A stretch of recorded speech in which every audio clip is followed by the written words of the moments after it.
Now, if you were on YouTube a few years ago, then chances are that you came across Hello Neighbor. Whether it was through the trailer or the countless Let's Plays, this game overtook YouTube. For a while, it seemed as though we had the next horror game in front of us. You play as this guy, trying to figure out what's in your neighbor's basement. The only catch is that your neighbor has been watching just a little too many do-it-yourself videos and has added traps all over his house. From bear traps to complicated puzzles to a shark. Just respect your neighbor's privacy, man. What's incredible about this game, though, is that it wasn't even fully released at the time. Every few months, a new build would be released, typically changing up the house and adding more to the story overall. Honestly, it was great to see the game receiving feedback and improving itself over time, is what I would say if that was true.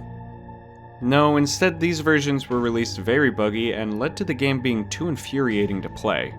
Nothing seemed to be improving the game. Instead, these versions were released quickly in order to keep up with the hype of the game. I don't think I need to bring up the game theory tweets that the team behind Hello Neighbor were making. Now, don't worry about Hello Neighbor, they haven't gone anywhere. I actually haven't checked how much they've grown, but let's see. Okay, so Hello Neighbor fully released.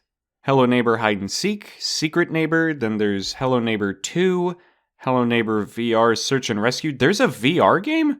There's a television show? Hello, neighbor? This is the main problem I have with these kinds of games, or more specifically, Mascot horror games.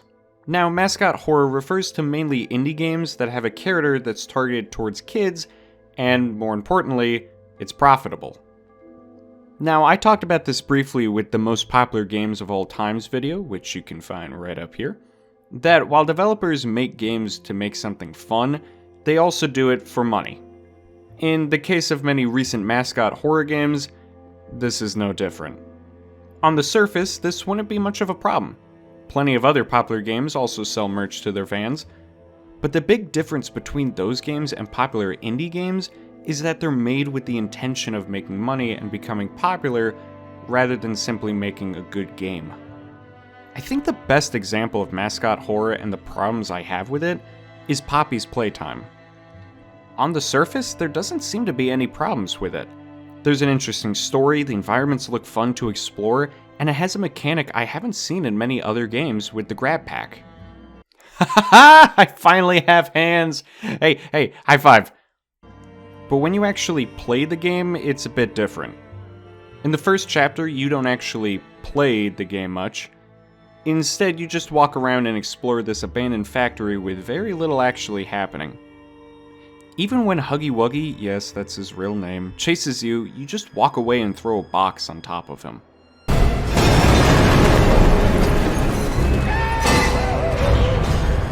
So the game itself isn't that good, but it goes beyond just that. Take a look at the menu when you boot up the game. Do you see something that shouldn't be there?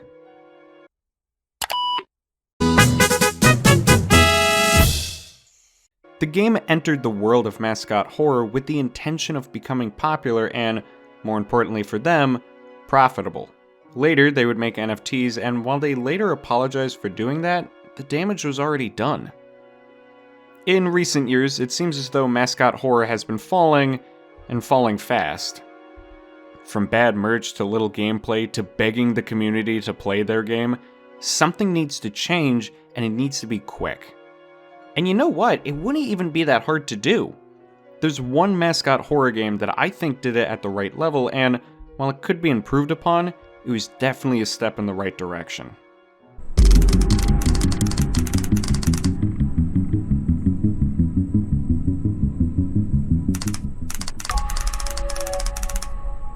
Tattletale came out in 2018, 5 years ago.